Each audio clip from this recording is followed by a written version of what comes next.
Yeah, well, the tricky thing is that you can really only say that if it's true. Being true would be if you surveyed a group of people and say, what are the top 3 recruitment firms? Would your name actually come up as number 1? Probably no, for the majority of people. Anyone in the services business, not the product business, is going to struggle with this because services in general can't, by nature, get that big. Initiating becoming a hiring machine sequence in 3, 2, 1.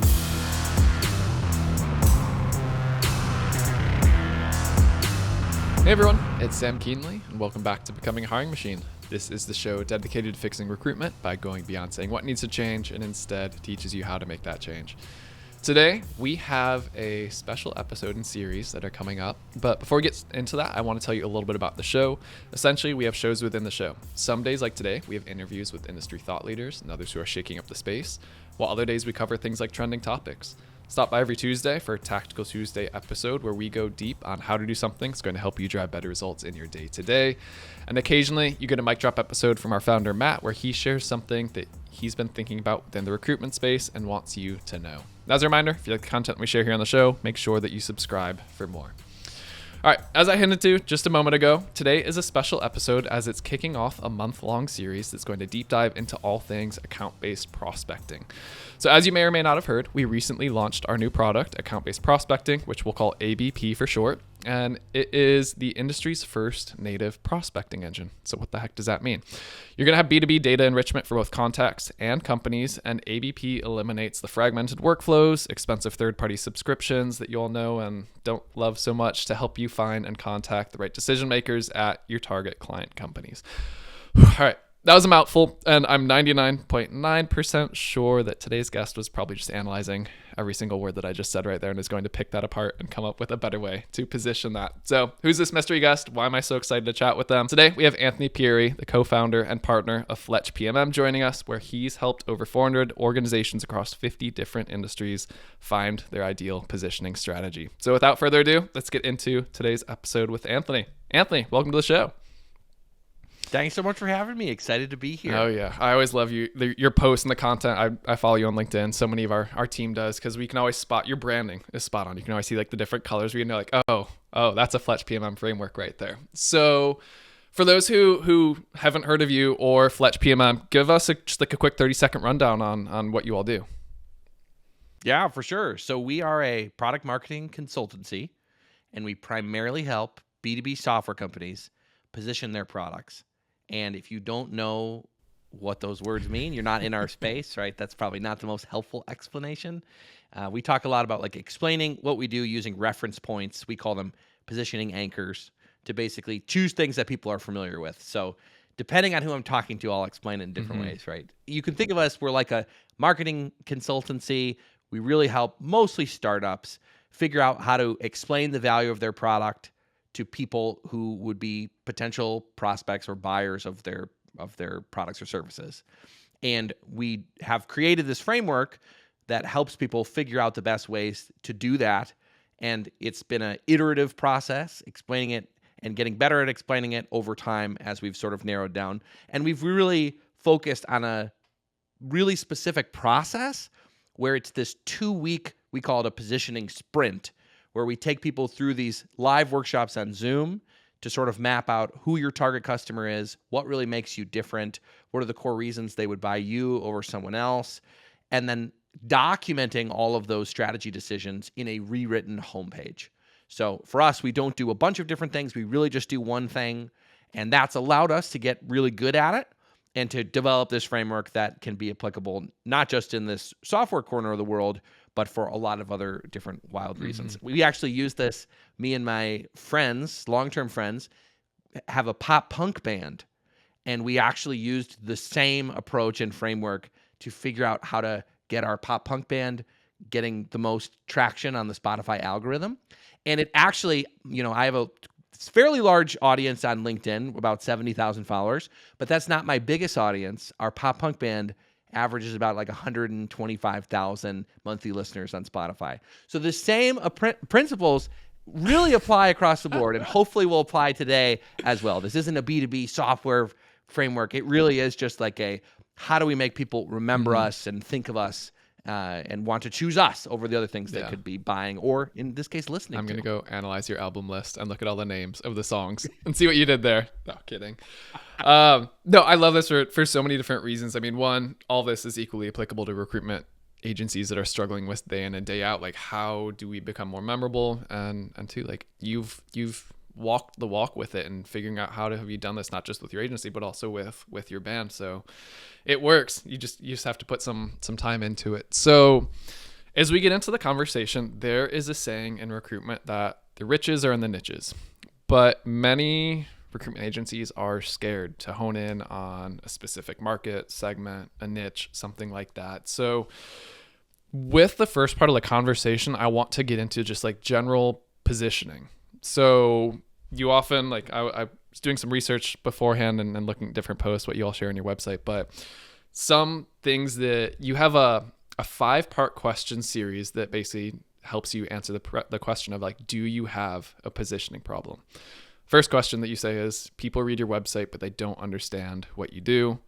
Second one, people get what you do, but they not why they should pick you over the competition. Third one, you're going after multiple segments and don't know who to prioritize. Number 4, you need to educate the market in order for them to buy. And number 5, you have multiple products and struggle to explain the suite in a simple way. So tell me about where those 5 questions came from and what you're ultimately helping your prospects and clients get to, like, what's the aha moment that comes from that? Yeah, so those have bubbled up from working with so many different companies in different stages around this very specific problem of like, how do we explain what we do in a compelling way?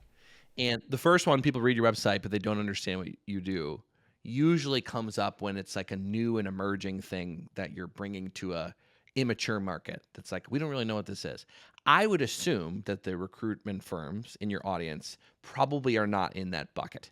It feels like it's a much more mature category where people get it, but they probably don't understand why they would pick one over the other. Anytime we go into a market that feels like it's saturated, maybe you could use the word commoditized, people will choose that as the main positioning problem. And a lot of these are intertwined, right? Like, you're going after multiple segments, don't know who to prioritize. That sometimes people realize that that's what they're doing, and a lot of times they don't. What they think is they're like, there's one big market, and that's who we go after. When what we have realized is there aren't really giant markets. They're always fragmented. And each little subsegment has their own issues and own problems and ways that they would explain what they do. And so when you take a more generic approach to a big collection of smaller markets, pretending that they make up a big market that thinks and buys the same way, leads to all this super watered down messaging and positioning that doesn't actually resonate with anybody. And you get cold emails all the time. Like, recruitment people obviously send cold emails, but you get sales emails yourself. And the ones that are generic are treating you as if you're in some big bucket. Like, I get them that are like, I noticed that you work in the innovative product space, and I'm like, already, what is that? That's not a real market. But they're trying to connect all these different people and put them in a bucket that doesn't really exist. And so then the messaging already is lost because I'm like, we're not even in the same world. So that around the multiple segments a lot of times ends up causing issues. I'm assuming your audience probably doesn't struggle with we need to educate the market about like a new way of doing things. Again, because this is much more saturated and mature. We see that when people are building like new innovative technology and like people are like, what is this? I don't even know. Why would I want this? And then same deal, right? Multiple products, struggling to explain the suite. That one comes up obviously more in later stage companies that are pretty big and offer a lot of different things. And using the example, like you have someone like Spotify that we talked about before. First they have music, then they add podcasts, and then they add audiobooks. And they all conceptually fit under this like listening, like hearing. And it makes sense. So you have multiple products, but they all kind of complement each other. Anytime I want to have something listening, I could go to Spotify. Versus Netflix, which says we show you content that we've licensed from other people. Then we made our own content. Still makes sense. And then they're like, the next thing we do is mobile phone games. And you're like, what? And you're like, yeah, we launched a whole suite of mobile phone, little side-scrolling games that you can get, and they're all Netflix. And you're like, that doesn't make any sense at all. And they're like, no. It's because our segment is entertainment, right? Like we're providing entertainment, and you're like, those don't really fit, So that's usually what ends up happening is people will see an opportunity and then they'll just bolt on some new thing, not stopping to think of like, what is this going to do to the overall story of a company called Netflix? Now that and from what I understand, the mobile phones games has been a tremendous flop. Maybe that has changed, but that's what I remember hearing, that nobody is playing them because you would never think of Netflix go to them for that. Yeah, it's like, I don't want to rabbit hole us on this, but I have so many different thoughts on, like, that's such a good example of like entertainment on your phone. It's like, yeah, like games, but like you said, like mentally you're not thinking about Netflix for that. So yeah, as you were saying, the point about like generalized messaging, you get something that's just so broad. I almost wonder what's worse, because we go intentionally broad because we're so scared that if we say something that's too detailed, it's going to be irrelevant to them. They're going to be like, oh, they're talking about this, so it's clearly not for me. Part of me wonders though, like, isn't saying something that is so generic equally as bad? We're going to help you grow your business. Cool. Shouldn't everyone be helping me grow my business? Like, that's not helpful. So I don't know. Like, that's where I almost think people do that in that regard of thinking like, I'm going to go super broad because that way it'll be relevant. But if it's not helpful or it's not connecting the dots for them, like it misses the mark just as much as the irrelevant message did. For sure. And it comes down to, there's sort of like a spectrum when we're talking about, let's say, small businesses, agencies, consultancies, whatever that might be. They're very easy to start. It's one of the easiest business models to get off the ground, especially if you're using people. You don't have to build a product. You don't have to have engineers. There's no capital. You're not going to the bank getting a business loan to buy a piece of real estate that's going to be a storefront. You can really launch it in a day. You can say, hey, I've got some buddies. I've got a Rolodex. Let's get going. And the problem is you can start a business and you can get a lot of clients initially from people in your network, people from your former job, the careers you've probably built up some sort of client list that you could start to get money coming in. The issue comes the moment you go outside of the bucket of people who know and trust you. You've now entered true marketing land. And most small businesses, it's very difficult for them to get over the hump of just selling to people who know me, friends of friends, referrals, and actually being able to say, I have a scalable marketing engine that can get me clients who've never heard of me before they saw my marketing materials or my sales outreach or whatever it is. And so when you have a bucket of friends and people who know you or friends of friends, staying broad is fine because the people who know you will extend the benefit of the doubt. They'll say, that guy Sam, he's super sharp.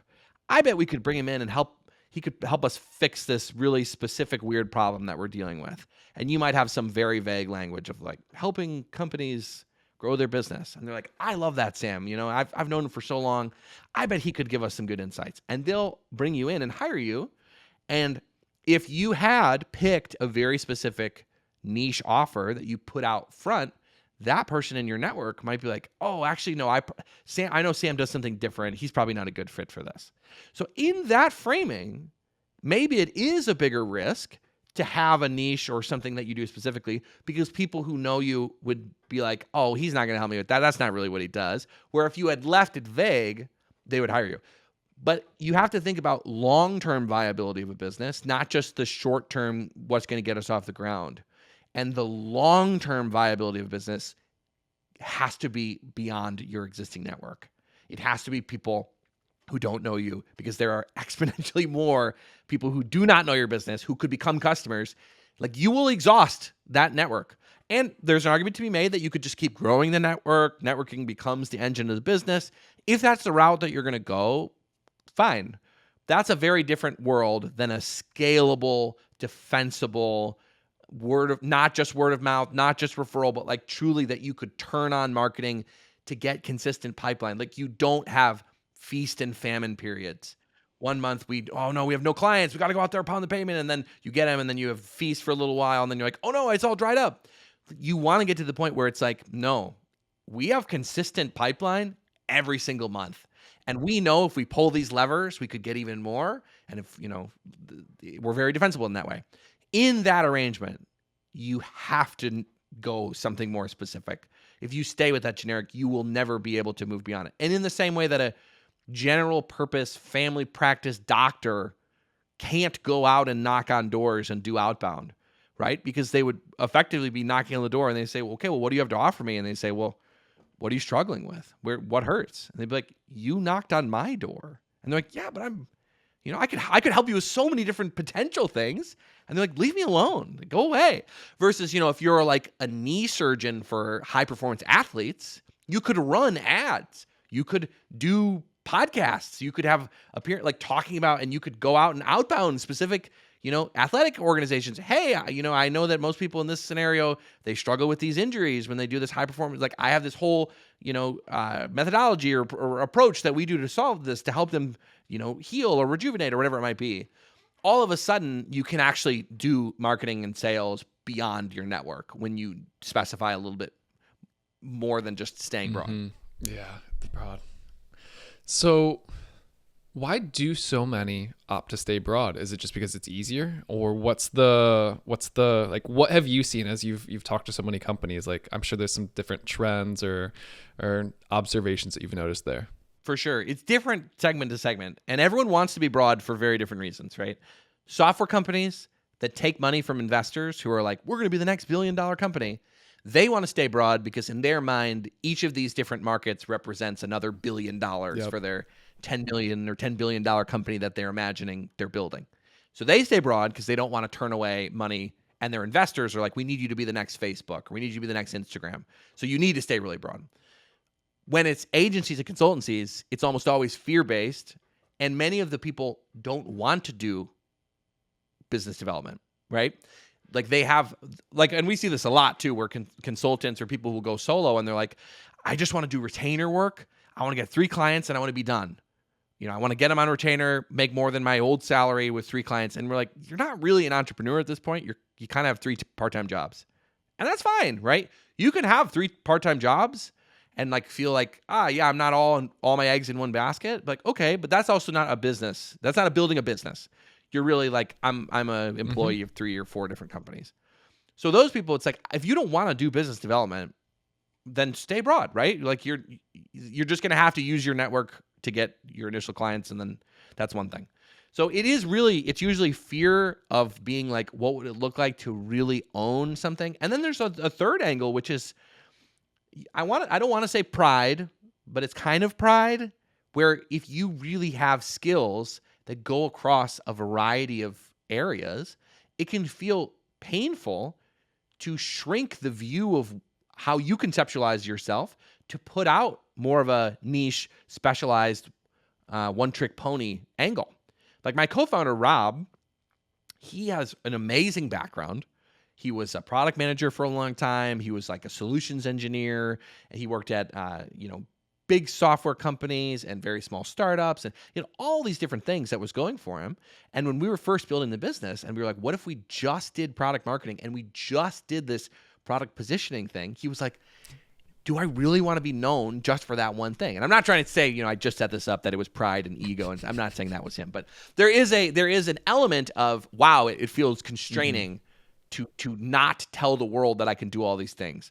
But, we try to remind people every specialist is also a generalist. They're just marketing themselves for the thing that they think is most marketable. And you'll meet specialist after specialist, and when you get to know them, they are very good at a lot of things. So it's really a strategic choice of saying, I know I could do these 10 things, but this one is where I'm going to make the most money or get the most success. So why don't I specialize? And that's the same thing with like different markets, right? Like I could go after and provide value to all these different markets, but I'm going to choose this one because it's going to be the most lucrative. Yeah. So when you guys were deciding to go niche, like, is there a certain time when you should go niche, and why? What you just said there with Rob, it's like, to him, he's like, that sounds counterintuitive. Why would I want to be known for just that? Like, what do you have to say kind of when that question starts to come up with, whether it's clients that you've worked with or anything else? But like, no, you will do better as a business. You will grow. You'll get more opportunities by truly focusing in on this versus staying broad. I think it's people don't understand how hard it is to become known for anything. And the wider of things you want to be known for, the harder it even becomes. than, something specific. And so now I try to tell people examples. I'll say, okay, this lady posted the other day on LinkedIn, and she said, I'm looking for a positioning expert who costs less than 20 grand, is built on the jobs to be done framework and can help software companies, something along the lines of that. Every comment was our business. Fletch PMM, Anthony, Rob, blah, blah, blah, blah, blah, right?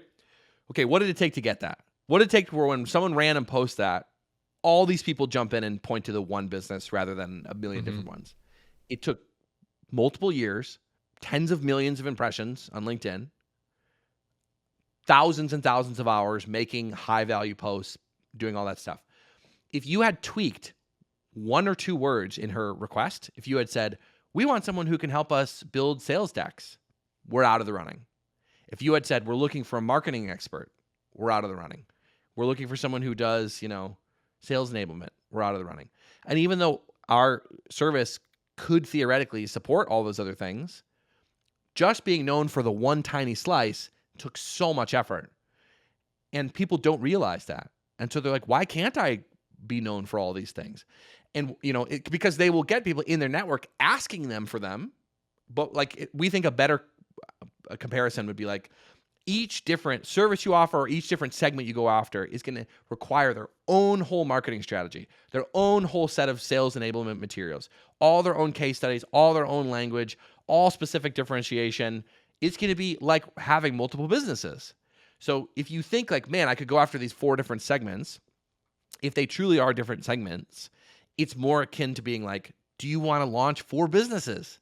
Like, do you want to launch a shoe company and then also a bike company and then also a, scooter company? They're all going to be different. The factories are going to be different. The deliveries are going to be different. The marketing is going to be different.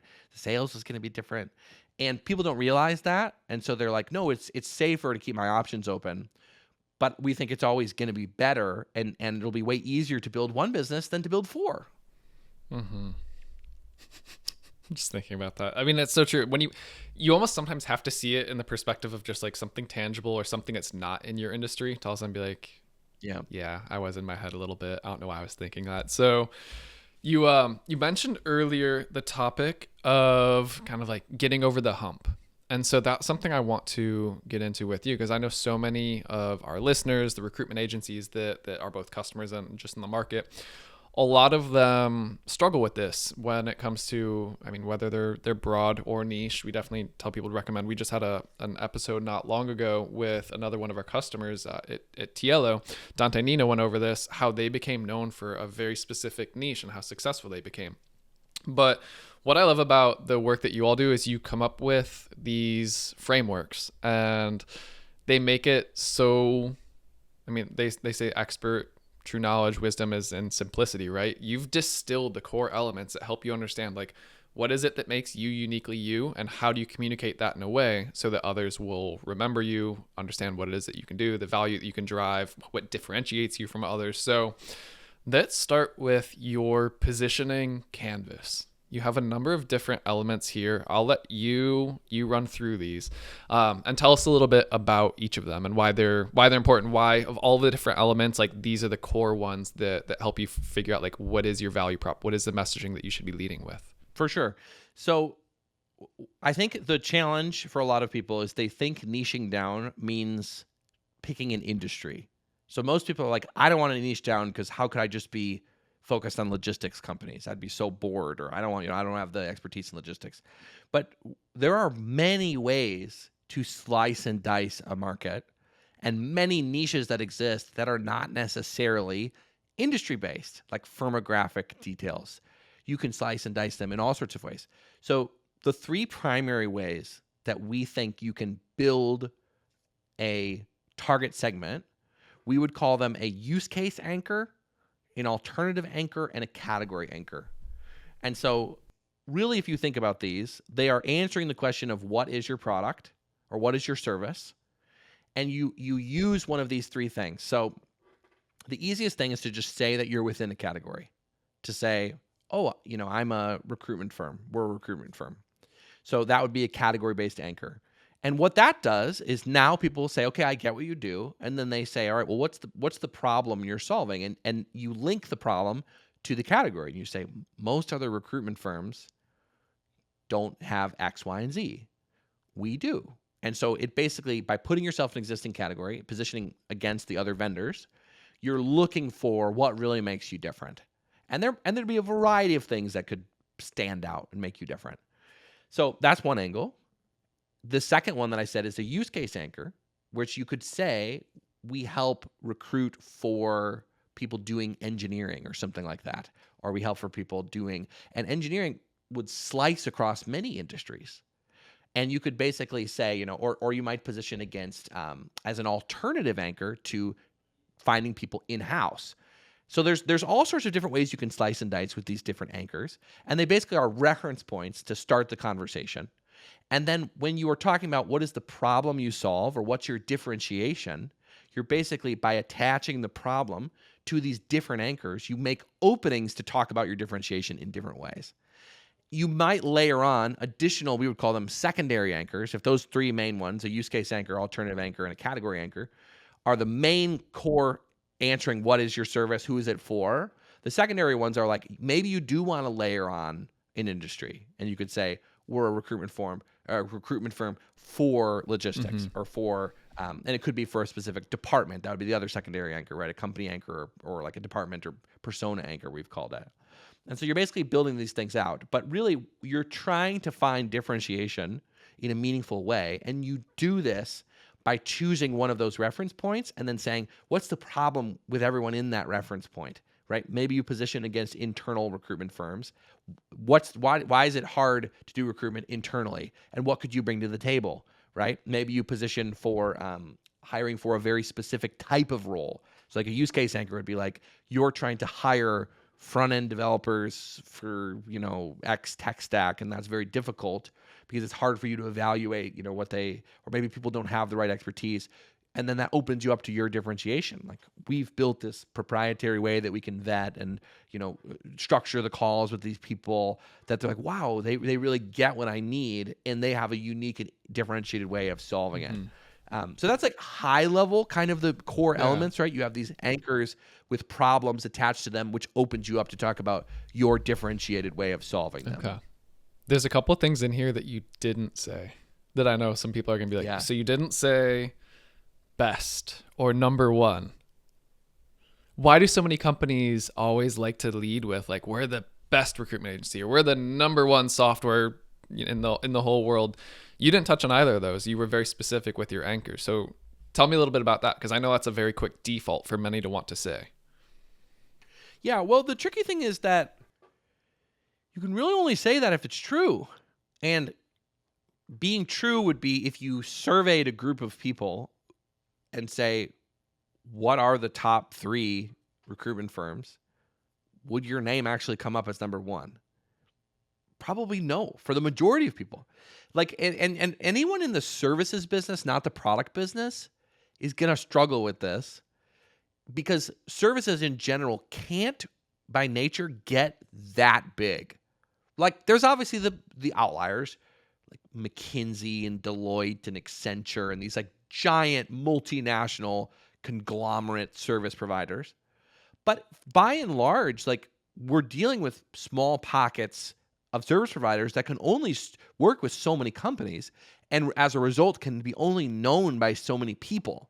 And so, like, if you think about, you want to get someone to do your roof, like a roofer, who's the number one biggest roofing company? It's like, I don't know, like, I can't think of any. I would just know, like, well, who are people in my area that maybe would know, and I'd ask around. There isn't like in the same way you said, who's the biggest streaming platform? And people would say, it's Netflix. Then maybe Hulu, then maybe Prime. We could go down the list. For service businesses, there just really isn't an equivalent. And so it's saying we're the number one, we're the best, is not very helpful because it doesn't match reality. The only people who can really say that is like if you surveyed a bunch of people and they all, like Salesforce can say we're the number one CRM, because they are. They're worth $300 billion, and the next follow-on is HubSpot, and is worth like, I don't know, $30 billion. So, when you're 10x bigger than the next one and everyone uses you in the Fortune 500, like, sure, go ahead. But yeah, for everyone else, you can't really say that because it's probably not true. Yeah. So the second part of that is, you're talking about category anchors, use case anchors, and then even just getting into like who you serve, company types, departments. A lot of us are also trained to lead with like the benefit, like we're going to help you make more money. We're going to help you make more placements. We're going to help you do this or that. Like, why is that not included in this? Does that come later, or what are your thoughts on those types of statements? Yeah, I mean the thing is like implicit in a category is assumed benefits. So if I tell you a CRM, right, and hope maybe your audience would probably knows what that is, right? They probably have CRMs of their own. Implicit in a CRM is the fact that it's going to help you organize customer information and ideally help you make more sales or whatever, upsells, whatever it might be. That's kind of why you got the category in the first place. And so if you are in an existing category, which I think most of your listeners are, saying we're going to help you make more placements, they're like, I know. That's what you do. That's not a differentiator. And so like it's like if I said, hammers are going to help you do internal help you build something. I'm like, I know. That's what a hammer's for. Like it's implicit. So to lead with that as if it's somehow differentiated is not actually valuable. And if I'm the customer, I'm not making decisions based on who promises me the biggest business outcome, right? This person said they're going to give me a 10x ROI. Well, that person said they're going to give me 11x ROI. That's a bigger number. I'll choose them. We don't really make decisions on vendors that way. It's almost always something more specific and tailored. So like if you were choosing between two recruitment firms and one says, 5x your placements or whatever, and the other one's like, we have a very structured process for conducting interviews for front-end, developers in this specific industry. If I'm in that bucket and I am looking for front-end developers, I'm going to pick that one. And they wouldn't even necessarily have to say an outcome because I'm like, oh my gosh, they clearly understand what I'm trying to do. And it seems like they've built a system to help me, to help actually make that work. And you can always pepper those things in, but to me, they're more supporting angles of like, and it works, right? The other thing too is like, this comes up a lot more with larger organizations where let's say you're in a company with 500 people. Whoever signs the check at the end of the day is not the same person who's evaluating and meeting with vendors, taking calls with, account executives from a business or whatever. They're going to be people far, far removed, and someone way lower down is going to pick a solution over the other ones over more the how and the what than like the outcome, right? The why. And so they'll basically say like, these people I think can do it better. And then they'll have to go and make a business case to someone way up the chain. That person is so far removed. And so at that point, you're working with the company to be like, help me build a business case why we should go with you. And then, yes, you do need to bring in like, here's the outcomes, here's the business, the KPIs that we're going to impact and stuff. But if you lead with those things, you risk alienating the very people who would be likely to bring you in and champion you in the first place, because those people are not going to be C-suite. And C-suite is who cares about business outcomes, right? Managers are not laying awake at night being like, the revenue of my, 1,000 person business is down. What am I going to do as the manager?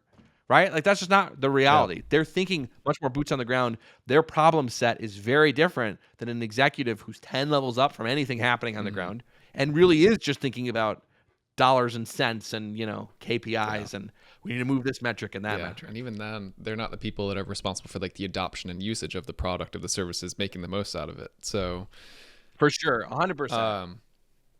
Let's move into, you've talked about differentiation. Like, how do you figure out your unique value? So you have this formula kind of where it's like, how do you take your customers' problems that you solve for and your differentiated way of solving it? So you say that to talk about your differentiation, you need to link a key problem to one of those primary anchors. So let's talk a little bit about those. Like, what would that differentiation statement look like? How do you lead people through it? And maybe we can get into an example of one.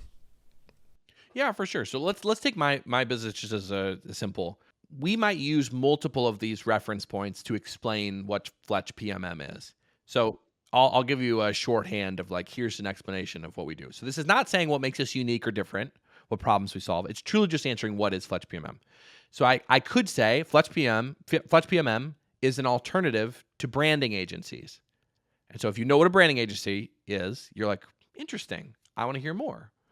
Then I could say, we're actually a product marketing consultancy, and that's a category anchor. So we have alternative anchor alternative branding agencies, category anchor, we're product marketing consultancy, and then we say we help B2B software companies position their products. That's the use case anchor of saying this is the specific thing that we support. Now, if I say, okay, well, I want to build a positioning narrative, and someone asks me, what problem do you solve? Where is your differentiation? How do you solve this problem in a differentiated way? If I connect the problem to any of those three anchors, the alternative anchor of branding agencies, the category anchor of product marketing consultancies, or the use case anchor of positioning your product, you end up with three very different narratives. So let's take them one at a time. Let's say if I said brand agencies, they will help you figure out the cool things about your company, your tone, your logo, your aesthetic, and it's kind of this high level thing that appeals to anyone who could work with you. But the problem is they won't help you build a very targeted message or targeted value proposition for your most important customer segment related to your product. They're more like, what is Disney about? It's about magic. It's about fun and joy. That's not like, how do I sell Disney World to a mom in Florida, who could be a great candidate for a customer. So those are two different things. So you said that's the problem with brand agencies. Then we'd say, well, what makes Fletch different? We would say, oh, well, we fill that gap. We don't do brand positioning. We specialize in product positioning. Our whole goal is to help you explain your product's specific value to your most important customer segment. So that's very different. So what's the problem is over here in this space with brand agencies, we provide an adjacent service that fills in the issues and solves that problem. If I attach the problem, let's say, to the category, I could say, okay, so you're in the market for a product marketing consultancy. What's the issue with most of the consultancies out there? And we could say something like, they do a ton of stuff. They'll do your website, they'll do your sales decks, they'll do your content, they'll do sales enablement, they'll do battle cards, they'll do competitive intel. You might not need all of those things, and you might not have the budget to shell out for 10 different services. Maybe you really are just trying to solve your key positioning problem, and they'll have one tiny little part of their offer is around product positioning, but they're not specialists in it. So then you say, we're a product marketing consultancy, differentiation, that specializes in product positioning. And we've helped position over 400 B2B companies, and we've got this great way of doing it. And if that's your main thing you're trying to do, we really will deliver better than the other consultancies. Again, slightly different narrative than the first one. By linking the problem with the consultancies category that we're in, it ends up with a very different story.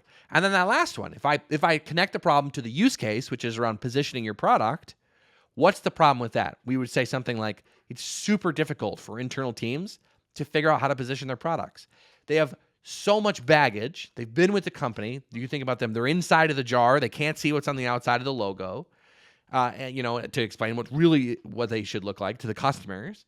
And so it's very difficult, and they need an outside perspective. Fletch PMM, we can come in. We bring this outside perspective. We bring this shared language and framework that will help everyone align, and we can help guide you to the right way to position your product.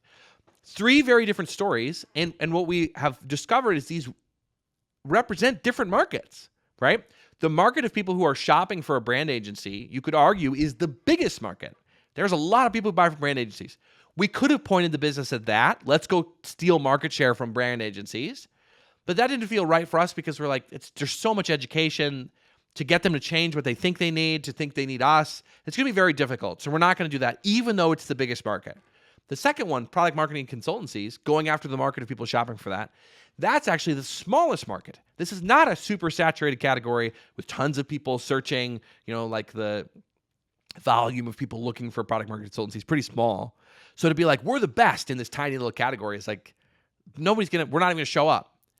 So we said that's not right either. The third one of the use case we found was actually the best market to go after, because there's lots of B2B companies in our space that we're going after who would say, yeah, we're trying to figure out the best way to position our products.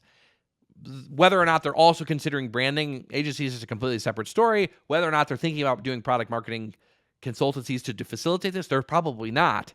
they're probably thinking about doing it internally.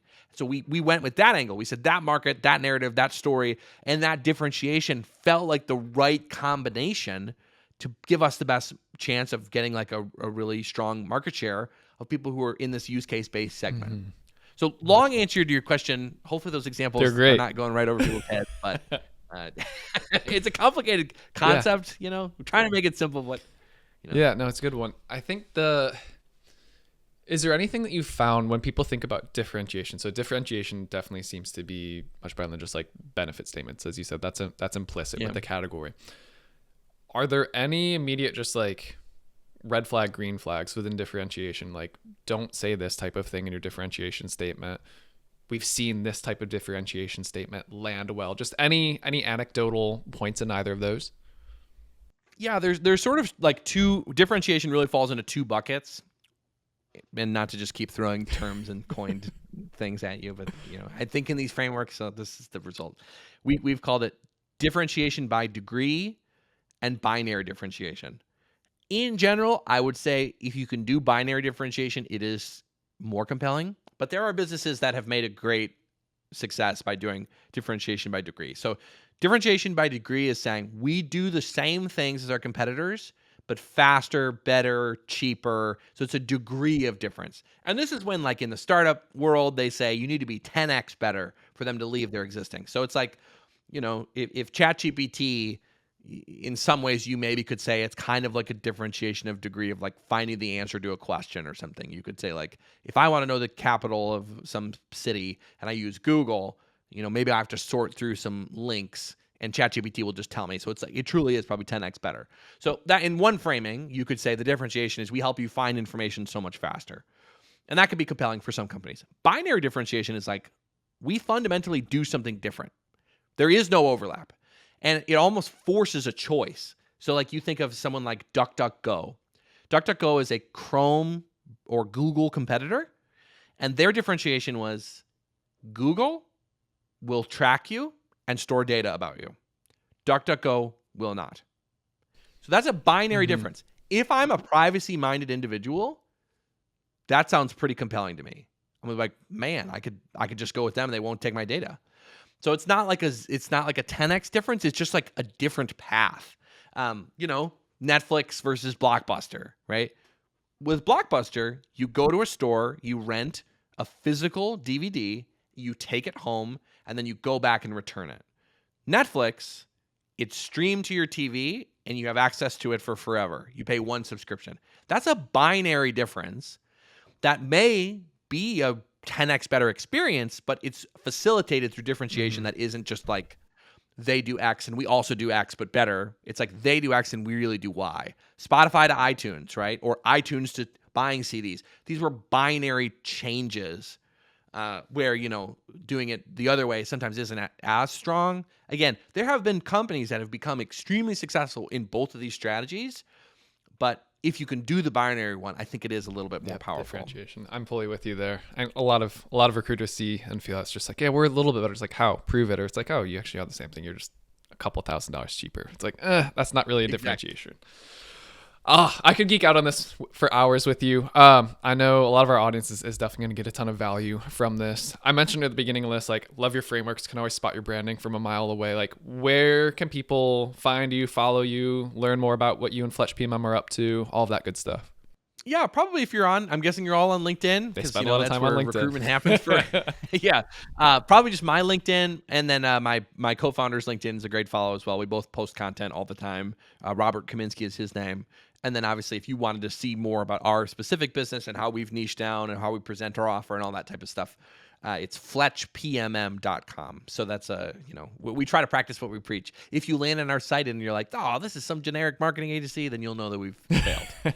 But hopefully you don't think that. No, love it. Well, Anthony, truly appreciate you coming on, sharing knowledge with me. I always learn from you every time. And hopefully this opens some ideas, thoughts to our market as they start to really think about account-based prospecting, niching down, everything that comes in between with that.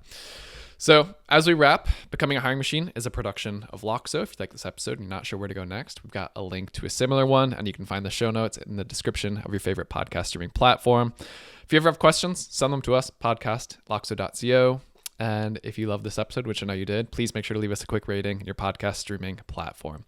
So, all right, everyone, that's the show. That was a incredible interview on all things ABP with Anthony Pierri. Until next time, bye, y'all.